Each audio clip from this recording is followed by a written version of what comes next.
नमस्कार। The deep dive में आपका स्वागत है। आज हम राजस्थान की रेतीली जमीन में दफन एक ऐसे रहस्य की बात करेंगे जो सदियों से लोगों को हैरान करता आया है। जी। हमारे पास जो जानकारी है वो एक गांव की कहानी बताती है, कुलधरा। एक ऐसा गांव जो कहते हैं कि बस एक रात में हमेशा के लिए वीरान हो गया। तो आज हमारा मकसद सिर्फ इस कहानी को दोहराना नहीं है, बल्कि ये समझना है कि इस दास्तान में ऐसा क्या है जो इसे इतिहास का कोई पुराना पन्ना नहीं, बल्कि एक जिंदा किंवदंती बनाए हुए है। और ये एक बहुत ही दिलचस्प सवाल है, क्योंकि कुलधरा की कहानी सिर्फ एक भूतहा कहानी नहीं है। ये कहानी है एक समुदाय की, उनके स्वाभिमान की और उस क्या कहते हैं असाधारण एकता की, जो उन्होंने शायद अपनी सबसे बड़ी मुसीबत के वक्त दिखाई। अच्छा। हमारा स्रोत हमें घटना के अलौकिक पहलू की तरफ ले जाता है, लेकिन आज हम उन तथ्यों और भावनाओं को भी कुरेदेंगे जो इस रहस्य के पीछे छिपे हो सकते हैं। बिल्कुल। ये कहानी सिर्फ एक जगह की नहीं है, बल्कि इस बारे में भी है कि कैसे कुछ कहानियां वक्त के साथ मिटती नहीं, बल्कि और गहरी हो जाती हैं। तो चलिए शुरू करते हैं। कहानी की नींव है वो घटना। कहते हैं कि करीब 300 साल पहले, जी 300 साल, जैसलमेर के पास पालीवाल ब्राह्मणों का एक बहुत ही फलता फूलता गांव था, कुलधरा। और सिर्फ कुलधरा नहीं, आसपास के 83 गांव भी। हाँ, पूरा एक क्लस्टर था गांव का। और फिर एक रात कुछ ऐसा हुआ कि ये हजारों लोग अपने घर बार, अपनी जमीन, सब कुछ छोड़कर चले गए, हमेशा के लिए। यहीं पर रुकना जरूरी है। ये जो पालीवाल ब्राह्मण शब्द है ना, हाँ। ये कोई साधारण लोग नहीं थे।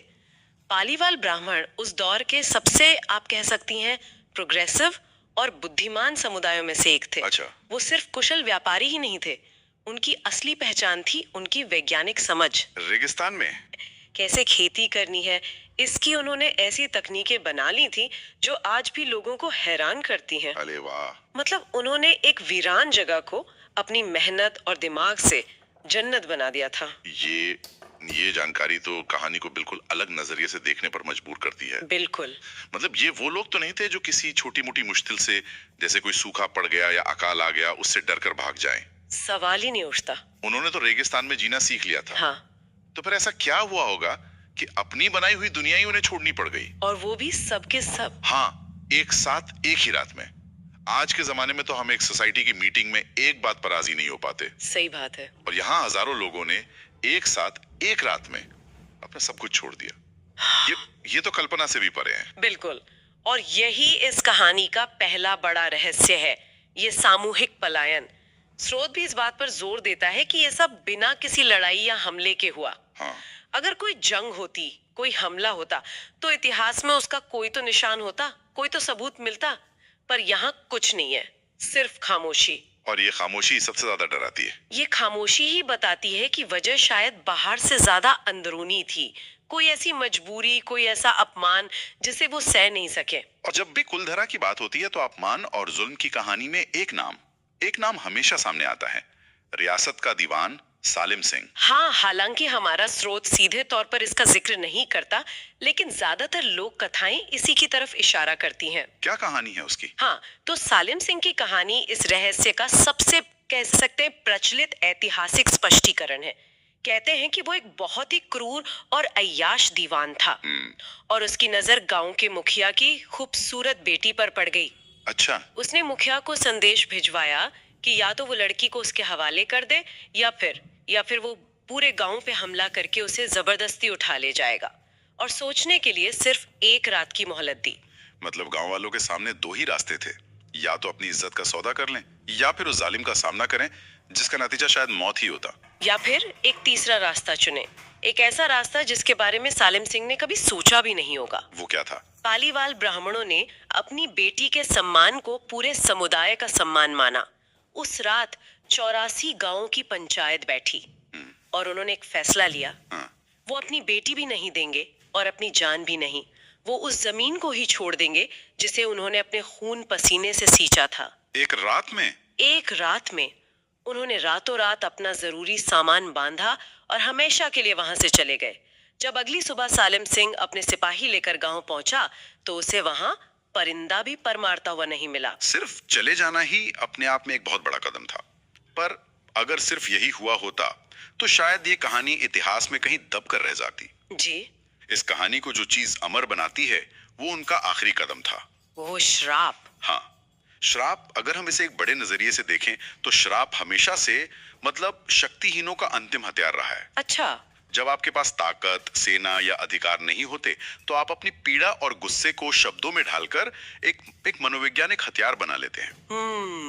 स्रोत बताता है कि उन्होंने श्राप दिया कि यहाँ फिर कभी कोई बस नहीं पाएगा। और ये बात आज भी सच है। ये सिर्फ एक अंधविश्वास नहीं, ये एक तरह का सामाजिक और मनोवैज्ञानिक घेरा बनाने का तरीका था। मतलब ये श्राप सिर्फ एक अंधविश्वास नहीं था, बल्कि उस दौर का एक तरह का पॉलिटिकल स्टेटमेंट था। बिल्कुल, एक तरह का असहयोग आंदोलन। वो कह रहे थे कि हमारी दुनिया तो तुमने छीन ली, लेकिन इस जमीन की रूह पर हमारा कब्जा रहेगा। अगर हम यहाँ नहीं तो कोई नहीं। बिल्कुल सही। ये तो कहानी को सिर्फ डरावना नहीं बल्कि बहुत ही मार्मिक और शक्तिशाली बना देता है। बिल्कुल, ये उनकी तरफ से एक ऐलान था। वो दिखा रहे थे कि भले ही दीवान ने उन्हें उनकी जमीन से निकाल दिया, लेकिन उस जमीन की किस्मत का फैसला आज भी वही करेंगे। ये उस समुदाय के आत्मसम्मान का सबसे बड़ा सबूत है, और शायद यही वजह है कि आज भी 300 साल बाद भी वो श्राप या कहिए वो डर उस जगह की हवा में महसूस होता है। आज भी कुलधरा एक वीरान जगह है। और ये वीराना सिर्फ एहसासों में नहीं है, ये हकीकत है। जी। स्रोत बताता है कि आज भी शाम ढलते ही गांव में एक अजीब सा सन्नाटा छा जाता है। पर्यटक दिन में तो वहां घूम सकते हैं, उन खंडरों में उस दौर की कल्पना कर सकते हैं। हाँ, दिन में जा सकते हैं, लेकिन रात में उस गांव में रुकना आज भी मतलब ऑफिशियली मना है। आर्कियोलॉजिकल सर्वे ऑफ इंडिया ने वहां एक गेट लगा रखा है जिसे सूर्यास्त के बाद बंद कर दिया जाता है। और ये नियम ही उस रहस्य को जिंदा रखे हुए है। कैसे? देखिए, जब सरकार या कोई आधिकारिक संस्था किसी जगह पर रात में रुकने पर पाबंदी लगाती है, तो वो अनजाने में ही उस लोक कथा को और पुख्ता कर देती है। सही बात है। ये उस कहानी को सिर्फ सुनने से बढ़ाकर एक अनुभव बना देता है। जब किसी पर्यटक को गेट पर खड़ा गार्ड कहता है कि आप यहाँ सूरज ढलने के बाद नहीं रुक सकते, तो वो उस 300 साल पुराने श्राप का, उस रहस्य का हिस्सा बन जाता है। कहानी उसके लिए हकीकत बन जाती है। और इसने तो एक पूरी घोस्ट टूरिज्म की इंडस्ट्री को जन्म दे दिया है। हाँ, लोग वहाँ सिर्फ इतिहास देखने नहीं जाते बल्कि उस डर को महसूस करने जाते हैं। क्या आपको लगता है कि इस तरह का पर्यटन उस जगह की असल त्रासदी और उन लोगों के दर्द का सम्मान करता है, या फिर उसे बस एक मनोरंजन का साधन बना देता है? ये बहुत जरूरी सवाल है। एक तरफ तो ये पर्यटन उस जगह को दुनिया की नजरों में जिंदा रखता है, उसकी कहानी को भूलने नहीं देता, लेकिन दूसरी तरफ जब किसी की पीड़ा और त्रासदी को पैरानॉर्मल एक्टिविटी या हॉन्टेड प्लेस का टैग लगाकर बेचा जाता है, तो कहीं ना कहीं उस कहानी का मानवीय पहलू वो खो जाता है। सही कहा। लोग वहाँ पालीवाल ब्राह्मणों के स्वाभिमान और एकता को याद करने की बजाय किसी आत्मा या भूत के दिखने का इंतजार करने लगते हैं। रहस्य बिकता है, दर्द नहीं। बिल्कुल सही। और स्रोत की आखिरी लाइन भी इसी रहस्य पर आकर खत्म होती है कि इसका रहस्य आज तक कोई नहीं जान पाया, और यही इसे राजस्थान के सबसे रहस्यमय स्थानों में से एक बनाता है। मनोविज्ञान में भी शायद ऐसा ही होता है ना, जिन कहानियों का अंत साफ नहीं होता वो हमारे दिमाग पर ज्यादा गहरी छाप छोड़ती हैं। जी, इसे ज़िगार्निक इफेक्ट कहते हैं। अच्छा। हमारा दिमाग अधूरी चीजों को या अनसुलझी सवालों को ज्यादा याद रखता है। कुलधरा की कहानी का कोई अंत नहीं है, सिर्फ एक सवाल है, आखिर उस रात हुआ क्या था? और जब तक ये सवाल अनसुलझा रहेगा, कुलधरा लोगों को अपनी तरफ खींचता रहेगा। बिल्कुल। तो अगर हम आज की इस पूरी चर्चा को समेटें तो कुछ बातें साफ होती हैं। एक बेहद बुद्धिमान और स्वाभिमानी समुदाय जिसे शायद एक जालिम शासक के जुल्म ने अपनी जमीन छोड़ने पर मजबूर कर दिया। हाँ। उन्होंने जाते जाते एक ऐसा श्राप दिया जो आज भी एक नियम की तरह उस जगह पर लागू है, और इन सब के ऊपर है एक रहस्य का पर्दा जो आज तक नहीं उठ पाया। जी बिल्कुल। मुझे लगता है कि सालिम सिंह वाली कहानी इस पहेली के काफी करीब पहुंचती है। बिल्कुल, क्यों एक बहुत जरूरी सवाल है, और सालिम सिंह की कहानी उस क्यों का एक मजबूत जवाब देती भी है। ज्यादातर लोग इसी में उलझे रहते हैं कि वो क्यों गए, लेकिन मैं सोचती हूँ कि एक और गहरा सवाल है जो क्यों से कहीं ज्यादा हैरान करने वाला है, और वो सवाल कैसे का है। कैसे? आप किस संदर्भ में कह रही हैं? जरा सोचिए, उस दौर में जब न फोन थे, न इंटरनेट, न कोई तेज गाड़ियां। हाँ, सही बात है। तब 84 गांव में फैले हजारों लोगों ने एक साथ एक ही रात में ये फैसला कैसे लिया? उसे गुप्त कैसे रखा और फिर उसे अमल में कैसे लाया, बिना किसी बिखराव के, बिना किसी एक व्यक्ति के बीच पीछे छूटे। ये तो मैंने कभी सोचा ही नहीं। सब के सब एक साथ एक योजना के तहत अंधेरे में गायब हो गए। ये तो किसी सैन्य अभियान जैसी सटीकता की मांग करता है। ये वाकई अविश्वसनीय लगता है ना?